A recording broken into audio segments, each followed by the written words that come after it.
fun has this defense and this secondary had together to start the season? It seems like you guys are a pretty tight group. Yeah, we definitely are a very tight group. I think that's one of our best attributes. You know, just how close we are and how well we work together as a unit. And in terms of how much fun we had, I mean, we've been having a blast out there. You know what I'm saying? Like seeing everybody make plays, it makes me happy. It makes us happy. So yeah, we've been having a great time. You slid over last week. Just what type of challenge was that for you, and what did you like most about it? Right. I mean, at the end of the day, I'm a football player. You know what I'm saying? Like, I don't think. I think one of the good things about our team is that we emphasize being able to play in any position. You know, and starting in your role. So, you know, when I was told, you know, we want to do this week, that was what I was going to do. And it was exciting, an exciting new challenge for me. So, you know, it was good for me to be able to get in a new spot and just, you know, have fun and figure it out. So I enjoyed it. How much have you played there? No, it was my first time. Ever? Like not even in target? Yeah, my first time. You've only had 4 passes thrown your way all season. Are you expecting that to change this week to have a lot more balls coming your way? Right. I mean, I'm expecting the ball to come my way every play. I think, you know, sometimes it just doesn't. So I think that the mindset has to always be like, the ball's going to come here, because if you start to get complacent or start to slack off, that's when you're going to get plays up. So I think I've been, you know, just making sure that regardless of what's happening throughout the course of the game, that I'm focusing on the ball's coming to me. So I have that mentality. How have you guys changed the way that you cover? Coach Butler was talking about eye discipline, switching from watching the quarterback to watching your man. How's that adjustment gone, and how do you feel like you guys are playing? Yeah, I mean, I think eye discipline is one of the key points to being successful as a defensive player. You know, offenses will do things to try to play with your eyes, move people around, things like that. And as long as you know what your assignment is and where your eyes are supposed to be and where they're supposed to transition to, then you'll be able to play a lot faster. And Coach Butler has really done a great job of honing that into us and telling us to be disciplined with our eyes and working specific things to practice that. So I think that it's definitely helped us as a defense. When you were at USC, did you watch the quarterback more or your man? I mean, I think, you know, when you're a man, you're going to watch your man. But I think that, you know, when people break or when people do certain things, if they motion, it is easier to you know, drift and to look at the quarterback. And I think as a younger player at USC, I did have tendencies to do things like that. But as I've gotten older and, you know, heard it more just about, you know, being disciplined with your eyes, I've been able to, you know, work on it and excel in it. How did he train you guys to do it better, and how hard is he on you when you don't do it? Yeah, I mean, Coach Butler's a very energetic person, very passionate person, and I think that's, you know, I love that about him. I love the how much he pours into us, and so we do, you know, a lot of different drills that challenge your eyes and make sure that you have to put them where they're supposed to be, you know. And then if you don't do it, he's very sure to let you know that you didn't do it. What stands out to you about Underwood, and how you guys as a secondary embrace the challenge going against a 5-star #1 overall recruit? Right. Yeah, we're definitely excited to, you know, get to compete with him. You know, he's a great player.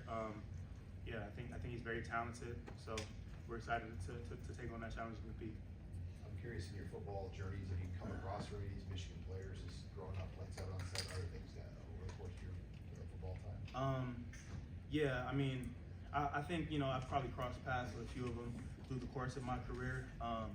I think I probably would know some more of the defensive players, just being that, you know, I'm a defensive player myself. But yeah, I mean, at the end of the day, I think that the focus is less on who it is and more so on what it is that they're doing. You know what I'm saying? Ceyair, I know you guys really like playing those night games here, but to have a ranked opponent to open Big Ten play, this has to be a pretty big deal for this team. Right. I mean, yeah, we're excited to play whoever it is. You know, every week it's the same mentality. I don't think that it changes based on who it is that's coming here. I think, you know, what we've done a good job of focusing on is us at the end of the day. You know, every day we're competing with ourselves, and I think that you know, will carry on to the field.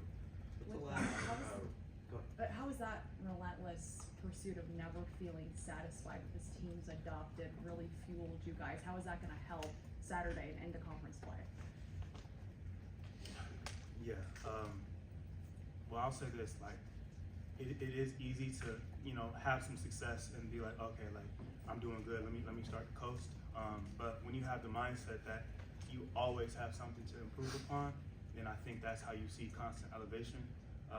You know, even in success, I think that you have to nitpick and find something that you've done wrong, and find where you could have been better. Even if you made the almost perfect play, like if you were 99% perfect on the play, like you have to find the 1% that you could have done better. You know what I'm saying? And I think that our team is doing a really good job of chasing those minor details and chasing those intricacies that'll improve us on the field.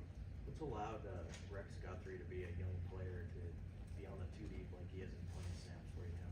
Yeah, Rex is a great guy, man. I'm really impressed by how quick he processes information and how quick he's able to apply things that happen in the meeting room onto the field. Being somebody that is a younger guy, you have to listen in, and I think he's really fortunate to have some older safeties around him that can just pour into him and teach him the game. He's just done a great job of listening in and taking all those lessons and applying them. And he's a great player, so I'm excited for all the things that he will do on this season and further in his career. Ceyair, having been through a number of these games where there is a marquee name on the other side. Ohio State last year, SC. When you were at USC, you played Notre Dame. What is the challenge of making sure that the focus stays on you, and how do you go about implementing that during the week ahead of the game? Right. Throughout the course of the off season, the spring, the winter, the spring, the summer, we were really, really big on just building our family and meshing close together, and blocking out any outside noise. You know what I'm saying? At the end of the day, you have family, you have friends that watch the games and watch videos or whatever. They have their opinions on what's going on. But what's most important is what's going on between the walls of the facility and what's going on between the lines of the practice field.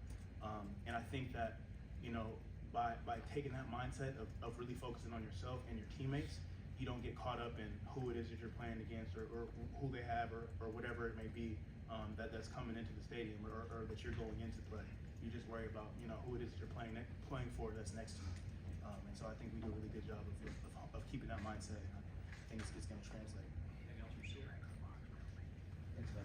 Thank you. Thank you guys so much. Y'all have a good one.